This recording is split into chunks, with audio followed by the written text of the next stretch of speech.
Hello दोस्तों, नमस्ते।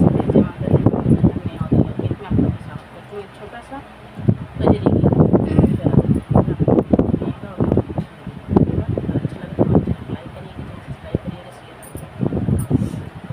हमें चुनरी मंगाया जाए पूरी पिया लागल झालर मोती पिया ना।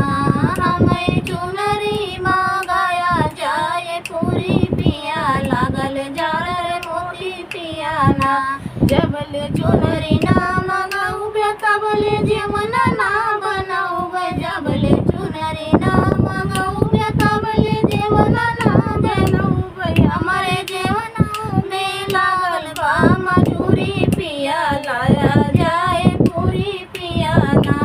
हमारे जीवन में लागल बा मजूरी पिया लाया जाए पूरी पिया ना।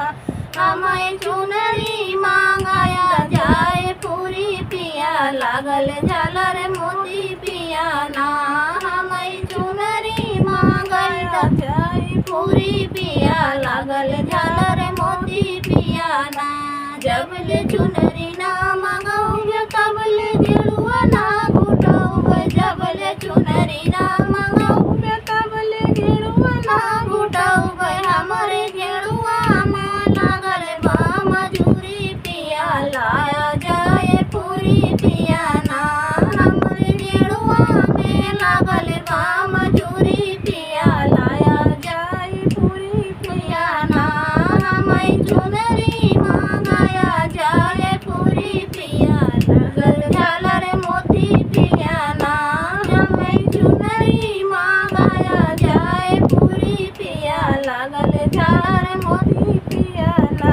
जबल चुनरी ना मंगाऊ तबले बिरवा ना कुचाऊ। जबल चुनरी ना मंगाऊ तबले बिरवा ना कुचाऊ।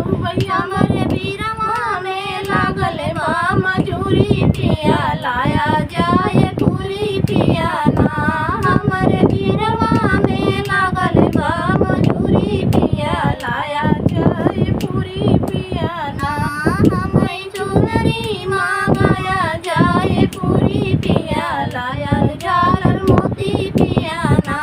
हमें चुनरी मंगाया जाए पूरी पिया लागल झालर मोती पिया ना। जबल चुनरी ना मंगाऊ तबल सेजिया ना सुताऊ।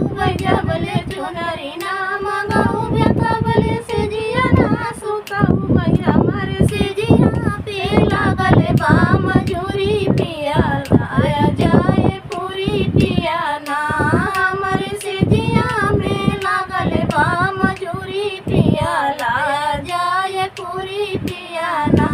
हमें चुनरी मंगाया जाए पूरी पिया लागल झालर मोती पिया ना।